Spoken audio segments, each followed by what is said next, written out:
1882 খ্রিস্টাব্দের প্রারম্ভ হইতে ঠাকুরের দেহত্যাগ পর্যন্ত বলরামের গৃহদ্বার শ্রীরামকৃষ্ণ ও তদীয় ভক্তদের জন্য সদাই উন্মুক্ত থাকিত। ঠাকুর স্বচ্ছন্দে তাহার এই কেল্লাতে যাইতেন এবং তাহার শুভাগমন সংবাদে ভক্তগণ সম্মিলিত হওয়ায় গৃহখানি প্রায় আনন্দমুখর থাকিত। 1885 খ্রিস্টাব্দের রথযাত্রা উপলক্ষে ওই বাটিতে আগমনপূর্বক ঠাকুর তথায় একাধিক দিন বাস করিয়াছিলেন।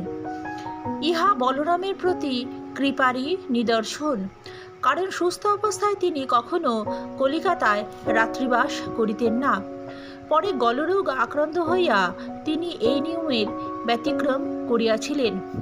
ওই সময় লক্ষ্য করিবার বিষয় এই যে, ডাক্তারের পরামর্শে ভক্তগণ যখন ঠাকুরকে কলকাতায় রাখিয়া চিকিৎসা করিবার উদ্দেশ্যে বাগবাজারের দুর্গাচরণ মুখার্জি স্ট্রিটের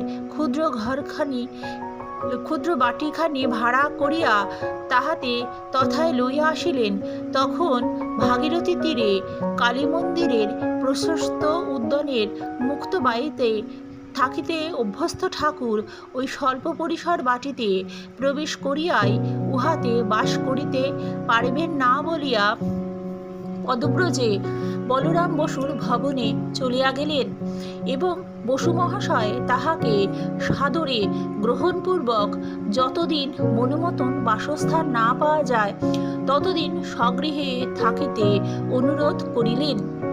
ওইরূপে ওই সময় ঠাকুর সাল্লাদে ওই বাটিতে সপ্তাহখানেক বাস করিয়াছিলেন। এই কদিন বলরামের ভবন ভক্তগণের অবিরাম গমনাগমনে আনন্দধামে পরিণত হইয়াছিল এবং সেই আনন্দবর্ধনে নিয়ত ঠাকুরের ক্ষণমাত্র বিশ্রাম ছিল না।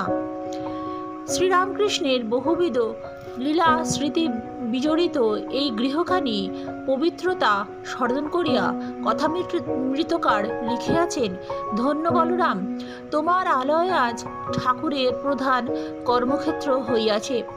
কত নতুন নতুন ভক্তকে আকর্ষণ করিয়া প্রেমডোরে বাঁধিলেন, ভক্ত সঙ্গে কত নাচিলেন গাইলেন, যেন গৌরাঙ্গ শ্রীবাস মন্দিরে প্রেমের হাট বসাচ্ছেন।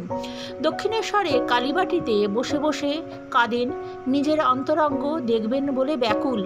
মাকে বলেন, যদি না আসিতে পারে তাহলে মা আমায় সেখানে লয়ে চল। তাই বলরামের বাটি ছুটে ছুটে আসেন। যখন আসেন অমনি নিমন্ত্রণ করিতে বলরামকে পাঠান, বলেন, যাও নরেন্দ্রকে, ভবনাথকে, রাখালকে নিমন্ত্রণ করে এসো। এইখানে কতবার প্রেমের দরবারে আনন্দের মেলা হইয়াছে। স্বামী অদ্ভুতানন্দের মতন এই গৃহে ঠাকুর শতাধিকবার আসিয়াছিলেন। এইরূপে